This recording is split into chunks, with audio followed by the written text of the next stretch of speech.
ہے ہی نہیں تو امام کو کہاں بلا رہے ہیں آپ؟ کہاں آئیں گے امام؟ کس کے پاس آئے ہیں امام؟ یہاں پہ آئیں گے امام کہ جہاں ہم اتنے سال ہو گئے، 2013 میں بھی ہم نے دھرنے دے کر اپنے مطالبات منوائے، اور 8 سال کے بعد بھی ہم وہی کر رہے ہیں. تو اس کا مطلب ہے ہمارے پاس کوئی پلاننگ نہیں ہے، ہمارے پاس کوئی اسٹریٹجیز نہیں ہے، ہم اتنی طاقت میں آ ہی نہیں پائے آج تک. اب دوسری طاقتوں کو دیکھیں کہ جن کے پاس امامت اور ولایت کا نظام ہے.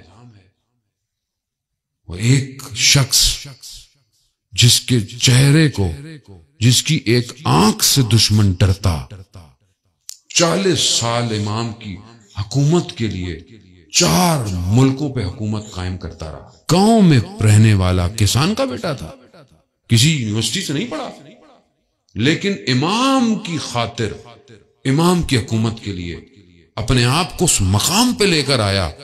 دشمن اس سے خوف کھاتا تھا، خود اس کو آ کر اس کو حملہ قرار دیا کہ اس کو مارو. ایک شخص کیا کر سکتا تھا؟ جانتے تھے کہ یہ جو اتنے $بلین کی ہم نے محنت کی تھی، اس ایک شخص نے برباد کر دی ہے. وہ اپنے آپ کو انسان اس قابل لے کر آئے، ایسی قیمت بنائے اپنے آپ کی کہ خدا نے پھر انتخاب کیا. خدا نے اس خون کو خریدا اور اسے اس مقام تک پہنچایا کہ انسانیت کی تاریخ میں ایسا جنازہ نہیں اٹھایا گیا کسی کا.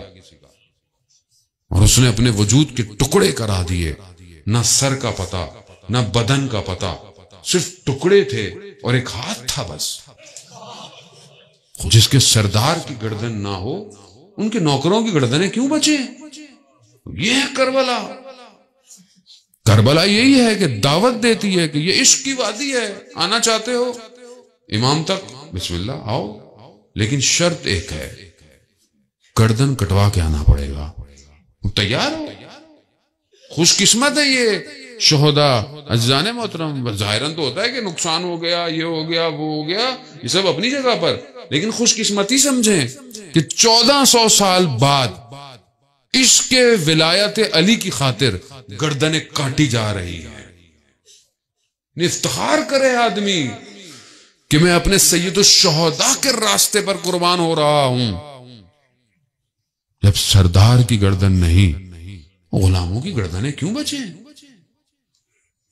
ہم خود کہتے ہیں یا لیتنی کنت معکم فافوز فوزا عظیما، کاش ہم کربلا میں ہوتے، کامیاب ہو جاتے. کیسی کامیابی ہے؟ وقت کا امام منتظر ہے، ہمیں دیکھ رہا ہے یہ کیا کر رہے ہیں، یہ کس طرف بڑھ رہے ہیں، ان کے پاس کیا اسٹریٹجیز ہیں، ان کے پاس کیا پلاننگ ہے، یہ اسلام کی خاطر کیا کر رہے ہیں، یہ اللہ کے دین کی خاطر کتنا کام کر رہے ہیں. یہ دنیا، انسانیت دیکھیں، اس میں تو اسلام تو ہر مذہب کے لیے اسپیس رکھتا ہے، روم رکھتا ہے. اسلام ہر مذہب کو آزادی دیتا ہے. انسانیت کا درس ہے اسلام، امنیت کا درس ہے، محبت کا درس ہے. کیا ہم اس درس کو دنیا میں دے رہے ہیں کہ نہیں دے رہے؟ یا ہم فنڈامنٹلسٹ ہوتے جا رہے ہیں، یا ہم ایکسٹریمسٹ ہوتے جا رہے ہیں، بس میں صحیح ہوں باقی سب غلط ہیں. اگر ہم اس طرح بڑھیں گے تو ہم امام کو کہاں دعوت دیں گے؟ نجف کے عالم دین تھے، استاد تھے بڑے. ان کا شاگرد کہتا ہے کہ میں ایسے استاد تھے کہ جو ہر درس میں اپنے درس سے پہلے امام کا ذکر کرتے تھے. میں ایک دن ان کی خدمت میں درس سے تھوڑا پہلے چلا گیا. میں نے دیکھا بڑے پریشان ہیں. میں نے کہا استاد کیا ہوا؟ کہا کہ میرا امتحان ہوا اور ناکام ہو گیا. کہا استاد آپ کا کیسا امتحان؟ امتحان تو ہمارے ہوتے ہیں. کہا نہیں، میں نے خواب میں دیکھا کہ آواز آئی کہ امام کا ظہور ہو گیا ہے، اور امام اسی شہر کے اندر ہے. تو میں جلدی لباس پہنا اور گھر سے باہر نکلا.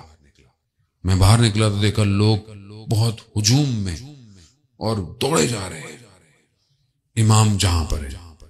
میں نے دیکھا کہ جب میں باہر نکلا تو کوئی میرے ابا کے اوپر سے کوئی مجھے دھکا دیتا ہوا جا رہا ہے. میں نے کہا کہ میں اتنا بڑا استاد ہوں, کوئی میرا احترام نہیں کر رہا. خیر کہا میں بھی بڑی مشکل سے امام تک پہنچ گیا. میں نے امام کو خدمت میں کہا, مولا آپ کو آنے کی کیا ضرورت تھی, ہم تھے نا خود. کہا میری آنکھ کھل گئی. وجہ کہ میں اپنی میں گرفتار ہوں. میں کہاں امام کو آنے دوں گا.